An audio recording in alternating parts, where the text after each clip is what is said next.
Para começar o vídeo, já quero falar algo do mundo do futsal. O pivô brasileiro, conhecido como Ferrão, anunciou que não renovará seu contrato com o Barcelona.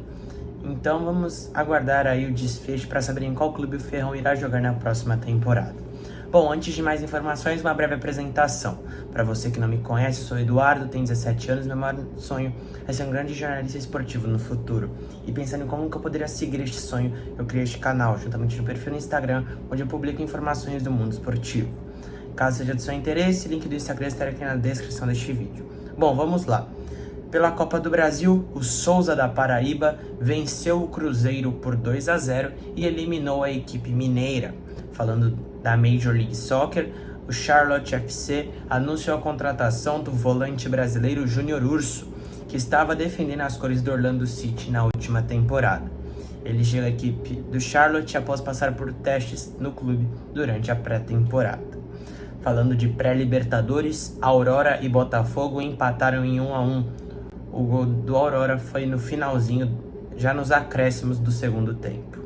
Pela Copa do Nordeste, Sport e Fortaleza empataram em 1-1. Falando do mundo do boxe, o filho do ex-lutador de MMA Anderson Silva, no caso Gabriel Silva, de 26 anos, enfrentará o norte-americano Anthony Taylor pelo cinturão peso meio pesado do Misfits Boxing, no dia 23 de março, em Nashville, nos Estados Unidos. Falando de Santos, o atacante Wesley Patati recebeu propostas do futebol do Catar, da Rússia e da China. O Peixe, por sua vez, recusou as propostas, pois pede um valor de 5 milhões de euros, algo na casa dos 26 milhões de reais, além de 10% em uma futura venda. Porém, ao Peixe chegaram duas propostas e elas estavam na casa dos 2 milhões de euros, algo na casa dos 10,6 milhões de reais. Falando de Rio Open, após a vitória na rodada de abertura, o brasileiro João Fonseca, de 17 anos, subiu 218 posições no ranking mundial. Ele pulou da posição número 655 para 437. Ele ultrapassou o espanhol Rafael Nadal, que estava na posição 652. O motivo é que ele ficou aproximadamente um ano parado por conta de lesão. Falando de Copa Ouro Feminina, o Brasil bateu Porto Rico na estreia por 1-0, com gol da Gabi Nunes. Falando de futebol europeu, o meia alemão Toni Kroos, atualmente com 34 anos, confirmou que deixou a aposentadoria da seleção alemã e com isso ele pode voltar a ser convocado para a seleção. Vale lembrar que este ano é um ano de Eurocopa. Falando do Internacional, o Colorado anunciou a contratação do volante Fernando, de 36 anos, que estava na equipe do Vila Nova. O jogador chega ao Colorado com um contrato de 2 temporadas. Ele deixou a equipe goiana, pois ele teve problemas de adaptação. Bom, o Inter irá pagar uma compensação financeira ao Vila Nova de 600 mil reais.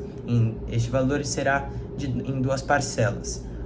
2 de 300 mil, uma que será paga em 2024 e outra que será paga em 2025. Falando de Campeonato Paulista da Série A2, em uma partida muito empolgante, a Portuguesa Santista e o São Bento empataram em 5-5. Detalhe, a equipe sorocabana chegou a abrir 4-1. Agora veja aí o gol do zagueiro Lucas Cunha, que deu um empate para a Briosa. Agora vamos falar de Champions League, mais especificamente sobre recordes de idade. Bom, na partida entre Porto e Arsenal, que terminou com a vitória do Porto por 1-0, o zagueiro português Pepe fez história ao se tornar o jogador de linha mais velho a disputar uma partida de mata-mata de Champions League, com 40 anos, 11 meses e 26 dias. Já no empate em 1-1 entre Napoli e Barcelona, o jovem Lamine Yamal foi o jogador mais jovem a jogar um mata-mata, com 16 anos e 223 dias. Falando de futebol brasileiro e do Santos, a Justiça de São Paulo determinou o arquivamento imediato da investigação criminal que existia contra o atacante Pedrinho, de 24 anos, que pertence ao Santos. Ele havia sido acusado de lesão corporal e ameaça por sua atual namorada.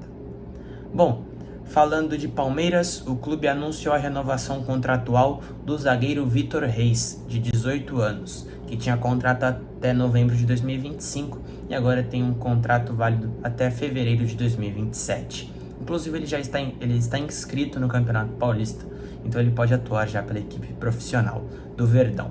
Bom, após o perfil da Ligue 1, o perfil do Campeonato Francês, publicar uma imagem do Payet e do Giroud com a legenda "Imagina essa dupla junta de novo", diversos torcedores do Vasco invadiram os perfis do jogador francês nas redes sociais, chamando o jogador para atuar no Gigante da Colina. Quero saber, na sua opinião, torcedor vascaíno, você gostaria do Giroud fazendo dupla com o Payet no Vasco? Deixa sua opinião aqui embaixo. Voltando a falar de Rio Open, após deixar o campeonato por conta de uma lesão, o espanhol Carlos Alcaraz informou que sofreu uma entorse de grau 2 no tornozelo direito. E segundo o próprio tenista, ele ficará de fora das quadras por alguns dias. Falando do Corinthians, o Timão acertou a renovação contratual do meia Breno Bidon, de 18 anos, que foi escolhido o craque da última Copa São Paulo, onde inclusive o Timão foi campeão. Bom, o Bidon terá um contrato válido até 31 de dezembro de 2028 e contará com uma multa rescisória de 50 milhões de euros, 267 milhões de reais para clubes do exterior e uma de 80 milhões de reais para clubes brasileiros. Vale lembrar que o Bayern de Munique e clubes da Inglaterra haviam demonstrado interesse em contratar o jogador. O atacante peruano, falando do futebol peruano, o atacante peruano Paulo Guerreiro chegou a um acordo para atuar na Universidade César Vallejo, do Peru. Este será o primeiro clube em que o jogador atuará como profissional no Peru.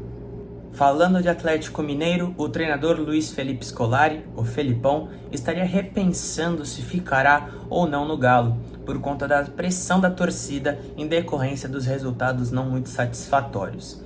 Por sua vez, o Galo já está buscando opções no mercado. Falando do Corinthians, o Timão realizou uma proposta para contratar o meia Carlos de Pena, de 31 anos, que pertence ao Internacional e interessa a equipe do Vasco. Falando do Botafogo, o Glorioso informou na manhã desta quinta-feira que negociou o atacante Vitor Sá, de 29 anos, com o Krasnodar. O Glorioso permaneceu com 20% dos direitos do jogador. E falando de valores, o valor não foi divulgado, porém o que foi informado é que a proposta apresentada pela equipe atendeu às premissas definidas pelo clube. Falando a isso, uma informação não tão legal, o ex-lateral direito Daniel Alves foi condenado a 4 anos e meio de prisão, além de ter que cumprir 5 anos de liberdade vigiada, sendo 9 anos neste período. Neste período ainda ele não poderá ter contato com a vítima e terá de indenizar a moça ao qual denunciou o jogador em 150 mil euros, algo na casa dos 804 mil reais. Eu quero corrigir uma fala que eu tive no início dessa informação, que a questão de ser uma informação chata é o tema da informação, tá? Eu não gosto muito de falar sobre condenações por crime, acusação de agressão, estupro, porque eu não acho algo interessante de ser comentado. Porém, achei que deveria informá-los. Bom, voltando a falar sobre a equipe do Internacional, mesmo com o anúncio do volante Fernando, o Inter buscará a contratação do volante Thiago Maia, que pertence ao Flamengo. Então, aí nos próximos dias deveremos ter um desfecho desta negociação. O treinador da seleção brasileira, Dorival Júnior, se reuniu com o meia Lucas Paquetá, que pertence ao West Ham. E esta reunião aí indica uma provável convocação do jogador para a seleção brasileira. Para encerrar o vídeo, vamos falar de convocação. No dia 1 de março, o treinador da seleção brasileira, Dorival Júnior, convocará os jogadores que estarão em campo nos dias 23 e 26 de março contra a seleção da Inglaterra e da Espanha. O Dorival informou que 4 jogadores não estarão na lista. São eles: Alisson, Matheus Cunha, João Pedro e Neymar, ambos lesionados. Agora eu quero saber, na sua opinião, quem você convocaria? Deixe a sua opinião aqui nos comentários.